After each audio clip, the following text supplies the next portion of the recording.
Ladies and gentlemen, I present to you the greatest Mewtwo collection of all time. And of all time, I mean, it's a pretty good one. It's my collection, so to me, this is the greatest collection of all time. You're gonna notice I don't have face cam down here, and that's because I wanted to get this video out today on February 6th, which is Mewtwo's birthday. And I figured, what a nice way to do a different kind of video that highlights part of my collection and highlights one of the greatest Pokemon of all time. One thing I always love about Pokemon, I say this all the time, is every single Pokemon is someone's favorite Pokemon. And to me, as you guys know, Lugia, Charizard, and Mewtwo are my favorite. But that's someone else's Bidoof. So comment section below, who is your favorite Pokemon to collect, whether it be in the card games or in the games in general, let me down below. So without further ado, let's hop into this. Actually, before I actually jump in real quick, this Mewtwo, Mewtwo was actually the reason why I came back to Pokemon in 2016. It wasn't Charizard. I wanted Charizards back then, but I figured they were so out of reach because at the time prices were pretty crazy. And that says a lot considering how cheap prices were back then compared to today. But it was a specific Mewtwo card that I came across online that made me actually explore and drew me back into the hobby and threw me into the journey that got me to where I am today. So it's actually kind of funny that it wasn't Charizard that did that. So without further ado, let's see what we got. First one, we got Test Tube Mewtwo. Actually, when I first saw the art for this back in like 2017, I immediately fell in love. I mean, first of all, I love the shining pattern on these.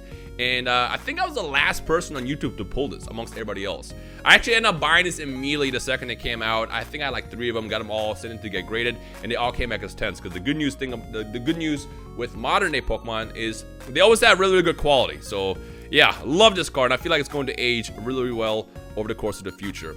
The next one we got, we got the Rumble Mewtwo. I feel like a lot of people don't even know about this. This was released, I believe, in a special collection set back in 2009, not 2019, 2009, which featured Mewtwo and a bunch of other these like PlayStation 1 graphic polygon characters. So you had like people like Mew, I want to say, Mewtwo. I think you also had like a couple of smaller ones like Rattata.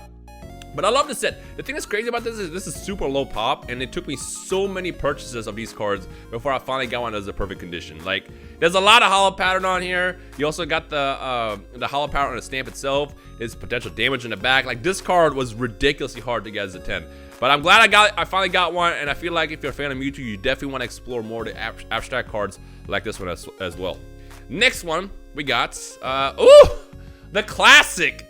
Now, unfortunately, I don't own a 10 of these.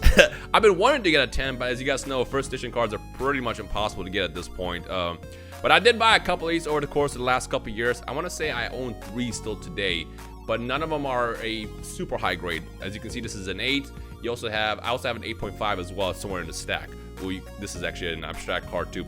But I mean, you gotta have the classic. You know, a lot of people did not really like the original Mewtwo from back in the day in base set, but I absolutely love this card. Like, even though this is like not that rare, it was also released inside, not this card specifically, but the unlimited version was released in the starter deck. I was a big fan of this card. I think this is like probably one of the first hollows I've ever owned in unlimited form back in the day. So you gotta have the classic. This is super off center. Look at that. Super off center. All right, let's go again to this one because this is an abstract card. This right here is the Bandai card, card ass from 1997. I did actually end up getting a couple of these. You know, I have Charizard, Blastoise, Venusaur, and Mewtwo.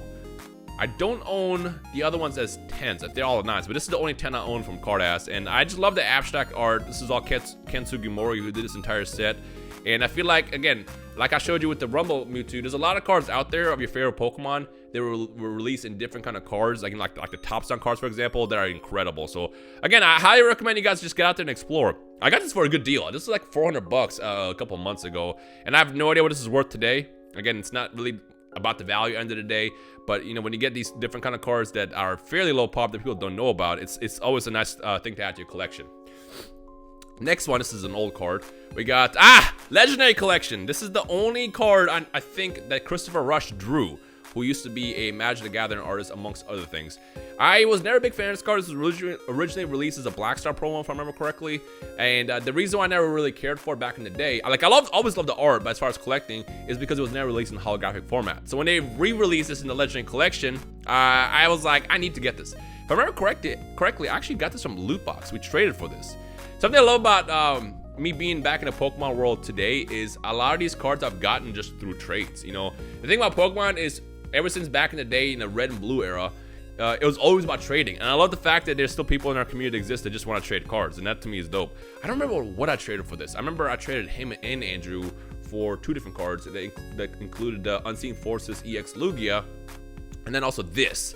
By the way, I love this card. You know, it's always nice to have a 10 from Legendary Collection, and the artwork is just insane. Rest in peace, Christopher Rush. He was a legend. Next one. There it is! This card right here was what threw me into the journey. So, when I got back into Pokemon back in 2016, and I got an Evolutions box, kind of like, you know, just dabble in, open, and try to pull the Charizard reprint, I started exploring. And when I found Shining cards, specifically Shining Mewtwo, and I saw how beautiful it was, I immediately needed to have to get this card. So what ended up happening is I ended up buying a PSA 8.5 for like $100, which is crazy. A Shining Pokemon for $100. I know it wasn't a 10, but still I got like an 8.5 for like $100. No, actually, it wasn't $100. I believe it was like $70. It was super cheap. And when I first got that card back in the day, this is not the same one obviously, and held it, I'm like, man, I want more. But like when I first came across the Shining Pokemon, I absolutely loved how they did the hollow pattern on them by just having the entire Pokemon illuminate and then the background be all normal. And I immediately set my journey out to try to get a PSA 10 of this, which surely I ended up buying a couple weeks after I got the 8.5. But yeah, this is the card that started it all. This is the one that got me into the journey to where I am today. Because originally my goal was I wanted to collect every single Mewtwo when I came back in 2016. But then I wanted Charizards first, and then I saw the prices, and I'm like, this is pretty expensive. Granted, back then to me expensive was, you know, paying for $100 for a card, which now you can't get that for like pretty much even like the minty version of these cards nowadays. But yeah, instead of trying to get all the Charizards, I just set on a journey to get every single Mewtwo. And again, it all started with this guy right here. You know what? You can hang out in the background for the rest of this video because again, this card is very, very special to me. Okay, let's put this to the side. There you go. Just look at the shine. Look at the shine of it. All right. I think this is what I think it is from 2 years ago. Yeah, literally 2 years ago. Well, a year and a half technically. This is the promo Mewtwo that was released in tournaments. I want to say about 2 years ago. They had a Rainbow Rare version of this, and then they have a full art version of it. I believe the Rainbow Rare had either was 600 or 300 released. Period, just printed. And then for the full art version, it was like 1,200 or something like that.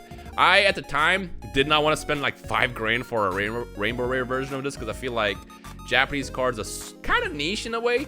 I mostly just wanted the artwork, you know. And honestly, sometimes I prefer the full art cards over the Rainbow Rare in general. I mean, back then especially. I love the Rainbow Rare cards today, but when we had the original Rainbow Rare cards, I was more of a fan of the full arts. So I immediately had to buy this. I think I got this for like $300. Sent it in to get graded, and I got lucky enough to get one that was perfect condition to be a PSA 10. But look at the art. Unfortunately, we're never going to see something like this in English. And if we do, I'm going to go crazy for it. But for now, I just love the fact that I own one that's super limited print. Again, there's only like 1,200 of these printed, period. Now, I'm not even talking about graded. I'm talking about there's like 1,200 printed, which is kind of crazy. But yeah, this is really dope. Look at it. It's so dope. Again, it's a shame that we never got this artwork in English because this art is just incredible. Incredible. The next one is another older card. As you can see from the 2 million cert, we have we got the Legend Awakened Level X Mewtwo. Another card I've been trying to kind of hunt for the last couple of months, and you know what? I just caved and bought it. Well, it's not that I caved and bought it. The second it's popped up on eBay, I immediately just sniped it because I know Level X cards that are around the favorite Pokemon like Mewtwo, Charizard, and things like that are going to age really, really well, and they're going to be really, really, really difficult to get at some point. But this guy right here, the second he popped up, I'm like, yep, I want him. And I think I got him for a good price. It was like $600 or something like that. But yeah, Level X Pokemon, I'm telling you, at some point, people are going to discover these, and these are going to be so ridiculously hard to get because all the pops for these are incredibly low. Like, it's insane. It doesn't make any sense. You also have the promo version of these as well, which are different alternate art. And collecting every single Level X card is like next to impossible nowadays. But yeah, this is fire. Look at this. Is so dope. Love this. Love this. Next, we got another older card. We got the Gold Star Mewtwo. This is actually a gift. Back in like 2016, 2017, when I was back in Pokemon, again, collecting Mewtwo's, the card I wanted the most at the time was a Gold Star Mewtwo. And it was like a $600 card, which is funny because, again, back then, $600 was a lot for a card. And I remember thinking to myself, man, that's so expensive for a card. There's no way I could put that much money out for a card. And I kind of just avoided it. To the homie TLM, big shout to TLM, bought one for me and sent it to me in my PO box as a gift. I'll still never forget when I first opened my package and I saw just this sitting in there. I can't believe this. And now think about it. somebody gifting a gold star nowadays and is a PSA 10 is just insanity. Like, I love everything about this card. And again, looking back at it, look, level X cards I feel like they're like modern day gold stars because they just kind of pop out at you. But again, this art right here is just perfect. Love everything about this. You got the little swirl at the top as well. Again, TLM, thank you. I'm never gonna get rid of this card. This is just top tier, one of my favorite cards that I own. The next one we got, this has been, I definitely graded this myself. Here's the 8.5. I feel like, you know what, this could have been the PSA 9.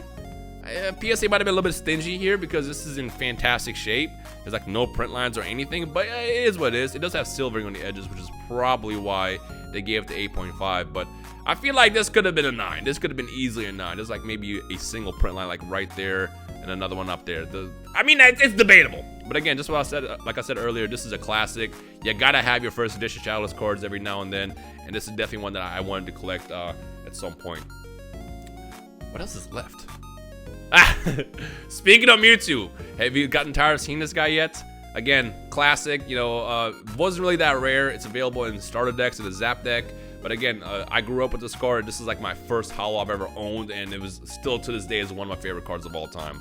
So yeah, lucky enough for me, I did get one as a 10 eventually, because you know I was buying these left and right back in I want to say 2 years ago, because they were only like $10 a card, and eventually I got one that actually was in perfect condition, and then ended up striking as a PSA 10. We have 2 cards left. What else is? Oh, I know what's left. This. I actually graded this myself, which shows you how long I've been grading cards. This is a Team Rocket Returns Mewtwo available from the Team Rocket Returns set. And I remember this is the only one I've ever bought. I've almost never seen these on sale. This popped up on Troll Toad, I want to say back in 2018 one time at the time. And I think I spent like 90 bucks on this. And lucky enough for me, I made the right gamble, because when I bought this and sent it to get graded, it was in perfect shape. Like, I feel like this is one of those Mewtwo's that people don't really talk about as much, because when it comes like to CG art, it's like kind of whatever, but I love it. Look at this. It's so menacing. This literally screams what Mewtwo represents. And again, you got your classic 3 attacks that Mewtwo has been known for in the TCG over the course of the past like 20 years. And this is just fire. I feel like, again, people don't talk about this card as much, especially in the EX era, because EX era is always about gold stars, but the EX cards are pretty flames. And this is, again, top tier. Look at the holo pattern. You got the swirl in the corner. Like, this is great. All right. What is the last card left? What is this? I forgot about this.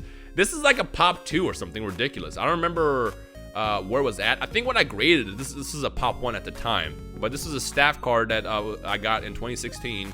I think I actually got this in 2016, 2017. I didn't like get it myself from the actual, you know, staff events. But I did buy this for like, I want to say 20 bucks, roughly like 3 years ago or something like that.